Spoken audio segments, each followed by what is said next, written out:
প্ৰিয় বন্ধু বান্ধৱীসকল, মই লৈ আহিছোঁ আপোনালোকলৈ এনে এবিধ সহজলভ্য বন দৰৱ, যিটো দৰৱে মূৰৰ বিষ, মূৰৰ কামুৰণি আৰু সাইনাচাইটিছৰ সমস্যা 1 মিনিটত নোহোৱা কৰি দিব। এনে সমস্যা আৰু কোনোদিনেই নহ'ব। 100% প্ৰমাণিত বন দৰৱ। ভিডিঅ'টো স্কিপ নকৰাকৈ চাব আৰু লাইক, কমেণ্ট, শ্বেয়াৰ কৰিবলৈ নাপাহৰিব। আপোনাৰ এটা লাইকে মোক ভিডিঅ' বনাবলৈ উৎসাহ যোগায়। আহক ভিডিঅ'টো আৰম্ভ কৰোঁ। খোৱা বোৱাৰ অনিয়ম হ'লে, মূৰত আঘাত পালে, গভীৰ চিন্তা আদিৰ কাৰণত মূৰ বিষ হয়। সাইনাচাইটিছ হ'লেও মূৰৰ বিষ হয় আৰু সকলো সময়তে চৰ্দি হৈ থাকে।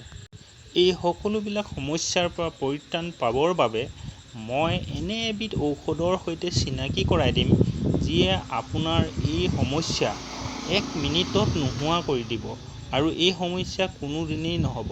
আহক দৰৱটোৰ সৈতে চিনাকি কৰাই দিওঁ। এইবিধ উদ্ভিদক দ্ৰোণ বা দোলবন বুলি কোৱা হয়। সকলোৰে পৰিচিত এইবিধ উদ্ভিদক শাক হিচাপেও ব্যৱহাৰ কৰা হয়। উচ্চ ৰক্তচাপ থকা ব্যক্তিৰ কাৰণে দ্ৰোণ শাক খুবেই উপকাৰী। মূৰৰ বিষ, মূৰ কামুৰণি আৰু সাইনাচাইটিছৰ সমস্যা হ'লে দ্ৰোণ পাত কেইটামান লৈ হাতেৰে মোহাৰি ল'ব লাগে, যাতে পাতকেইটাৰ পৰা চেপি দিলে ৰস ওলায়। ৰোগীজন ওপৰমুৱা হৈ শুব লাগে আৰু মোহাৰি লোৱা দ্ৰোণ ৰস দুয়োটা নাকৰ ফুটাত 2-3 টোপালকৈ দি নাকেৰে উজাৰি দিব লাগে, যাতে ৰসখিনি ভিতৰলৈ সোমাই যায়। ৰসখিনি ভিতৰলৈ যোৱাৰ পাছত অলপ সময়ৰ কাৰণে জ্বলা-পোৰা কৰিব।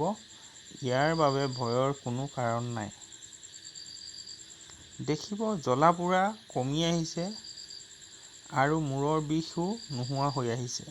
ব্যৱহাৰ কৰি কি ফল পালে কমেণ্ট কৰি জনাবলৈ নাপাহৰিব। ধন্যবাদ।